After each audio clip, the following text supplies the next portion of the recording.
Grounds of strong and severe thunderstorms marching across central and eastern Kentucky. We are tracking them all straight ahead. Today marks 139 days until the Breeders' Cup comes to Lexington for the first time. Tracking, alerting, protecting. WKYT News starts now with First Alert Weather.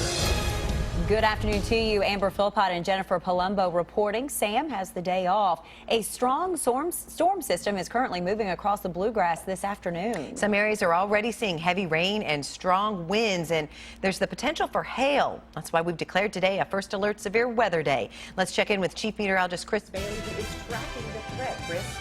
Yeah, watching lines of thunderstorms that are working their way across the area. Every thunderstorm that goes up this afternoon into the evening will contain a lot of lightning and a lot of heavy rain. Localized severe weather a possibility with some damaging winds, maybe a little bit of hail. Severe thunderstorm warning we were telling you about a little bit ago as it popped on as we were talking is now in effect for sections of Jessamine County through the Garrett County area and over into Madison County. And it gets right to downtown Richmond.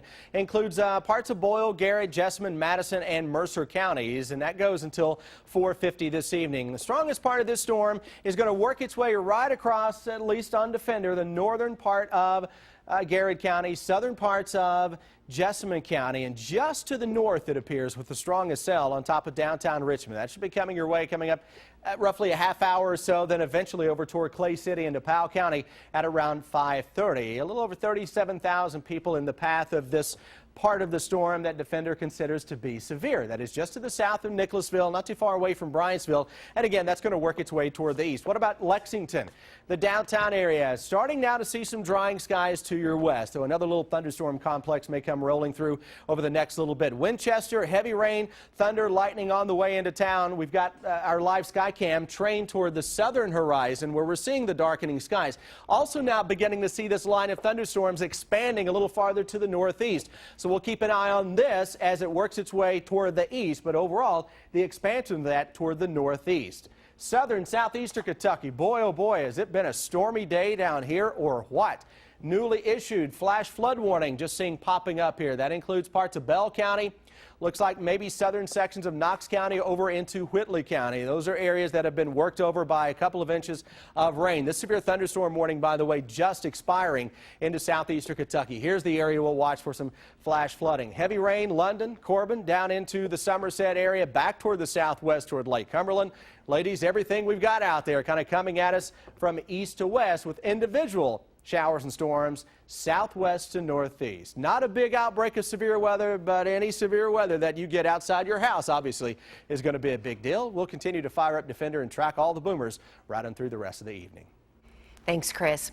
Interstate 75 southbound at the Clays Ferry Bridge reopened about an hour and a half ago after a deadly crash, but traffic is moving slowly. Investigators are still trying to figure out what caused a semi to slam into the wall of the bridge at the Fayette-Madison County line just before 6:30 this morning, causing the truck to burst into flames. The driver of the semi has not yet been identified. We'll have the latest and update you on how traffic is moving in the area coming up on WKYT News at 5.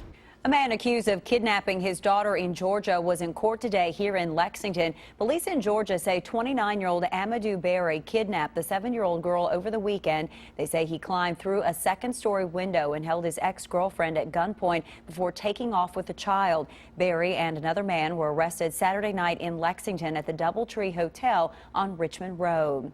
A new cell phone app claims to be like an attorney right in your pocket. The founders of the app say the Dewey Dialer is meant to help you if you're pulled over for a DUI. The app will record the conversation between the driver and the officer and then send that recording straight to a lawyer in your area. You won't have somebody who calls in an attorney and basically gives them a story of something that did not occur. The inventor says the app is supposed to be like car insurance, but some drivers disagree. You're going to hear from them tonight at 6.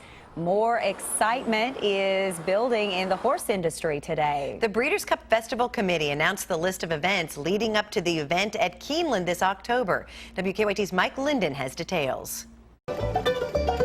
With horse racing fans still buzzing over the first Triple Crown winner since 1978, the next major racing event is taking shape. For the first time, the Breeders' Cup is coming to Lexington this October. You talk to any of the fans in Lexington and they are looking forward to it. Our ticket sales were sold out. People are just primed and ready for this event to come here. It's like the Super Bowl of horse racing. It's not just racing coming to Lexington. The Breeders' Cup Festival Week kicks off a week before the World Championships.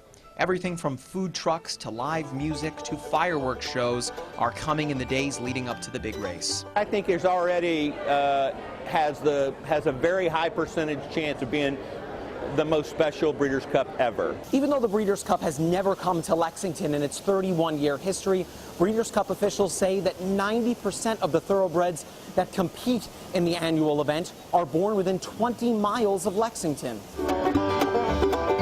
While nothing is set in stone, race officials say Triple Crown winner and native Lexingtonian American Pharoah could race at the World Championships for the final time before retiring. That would be very special and the entire world would be watching. So yeah, we're keeping our fingers crossed for that.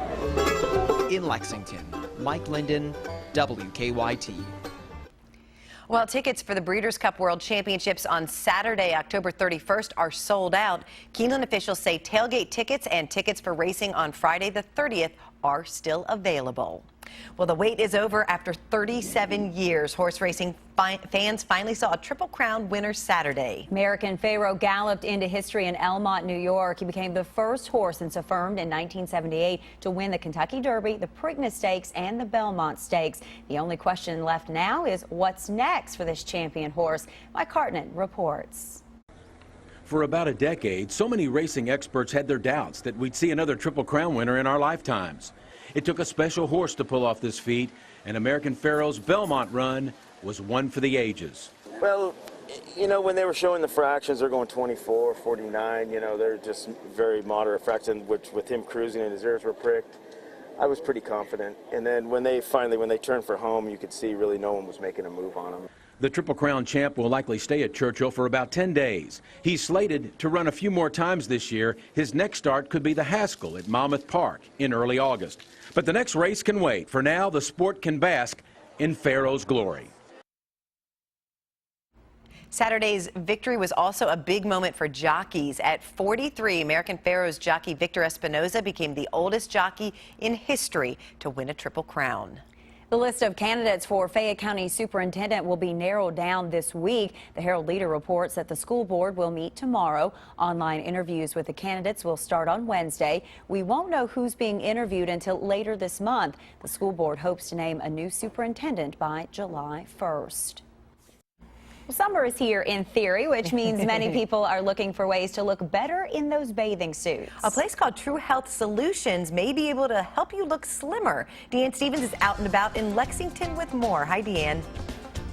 Good afternoon from True Health Solutions, where we have moved from what we've done, the machine, the sauna, and this is what's next. It's all about a body wrap, and they do it a little differently here. Michelle Miller is with us. Michelle, True Health Solutions, it's not just a one and done, it's a process, right? It is a process. It's a lifestyle change to give you the body that you always wanted. So we can transform your body into whatever your desire is. Do you want to lose inches? You want to lose weight? You want to get rid of cellulite? You want to do all of the above? Whatever it is, we can handle all of the above. All of the above. That's pretty much the case. Yeah, exactly. Okay, so a little bit ago we showed folks the machine out there that is a workout, like an hour-long workout in 10 minutes. That's exactly right. Going to the gym 10 minutes because nobody has an hour. Right, and then we move to the sauna room, and after that, this is what happens for folks. What are we doing here? We're doing a body wrap, and we're going to tighten, tone, lose inches, and deal with cellulite.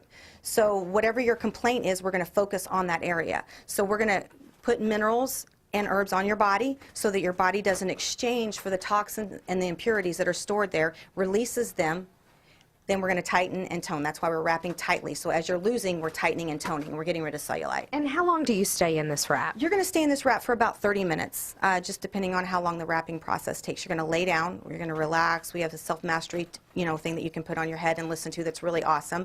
And then we're going to take you out, and you'll see a visible difference. We measure you before the wrap and after the wrap so you can see what your inch loss is. How long does that stay? Because, I remember wraps from years ago. That's right. Yes. Well, it's a permanent inch loss because because you're not sweating. Because if you were sweating out the inches, then as soon as you drink water, it'd come right back. Right. So you're going to continue to lose after you leave because we're going to ask you to drink a lot of water to facilitate that elimination process. So it's not a quick fix. We're going to wrap you. You're going to see instant inch loss. Drink a lot of water for continued inch loss, and this is going to stay off, and you're going to come back and do more. And for folks who may or may not be comfortable, you can put on your bathing suit like this beautiful young lady has here for us today. We're all about modesty, absolutely. For the wrap. Now, Burn Fat Lex. This is all a part of Burn Fat Lex, encouraging people to live healthier lives, getting those toxins out. How can folks get more info? They can call our office, they can go to Burn Fat Lex, or they can go to True Health Solutions. It'll all take you to one place right here. All right, True Health Solutions located on Corporate Drive right off of Harrodsburg Road. I'm Deanne Stevens, out and about. Back to you guys.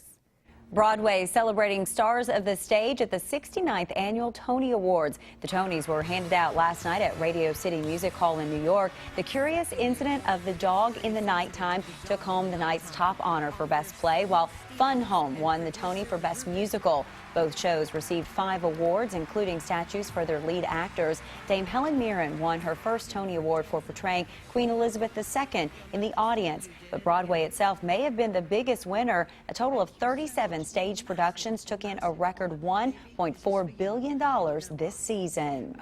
Jerry Seinfeld says political correctness is killing comedy. During an interview on ESPN Radio, Seinfeld said he doesn't want to perform at colleges anymore because the audiences are too politically correct, which he says is the enemy of all humor. Seinfeld said he was warned by other comedians to avoid doing comedy at colleges, as students tend to throw out words like sexist and racist without knowing what those words actually mean. Well, it has become a stormy Monday afternoon for some folks. We're seeing quite a bit of rain in some places. Yeah, and especially in southeastern Kentucky, Chris. Yeah, a little too much rain down here.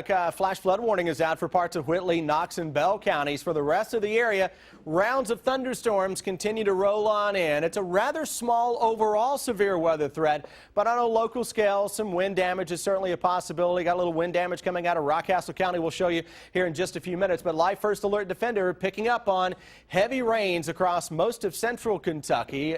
Severe thunderstorm warning expanded now to include the eastern part of Madison County. Really not seeing a whole lot coming from this storm. Stronger storm is actually on top of Danville, back to the southwest in the northern sections of Casey County, and then another strong thunderstorm here between Mount Sterling and Winchester will continue to follow all the storms throughout the entire region.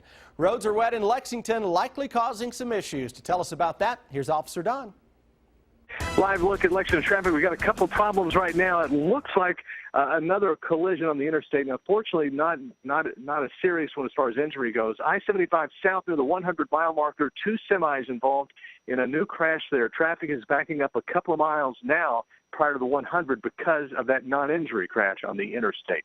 Inner loop of New Circle at Tate's Creek on the exit ramp. 3 cars involved in a collision, and with the storms passing through, that's impacting traffic this afternoon. You can see there. Now back to you in the studio. Officer Don, thank you. A couple says I do in an unusual place. A strip club with controversial recruiting methods and costume characters getting into a brawl in Times Square. It's the video that'll have you talking. Take a look at this. Break out the champagne and the power tools. They're co-workers and now husband and wife. Marty Tetrault and Kelly Olson work at a Home Depot in Phoenix. They got married in the garden section of the store, surrounded by their co-workers. Kelly's bouquet was made of plumbing supplies. Even their vows reflected their love for each other and their jobs.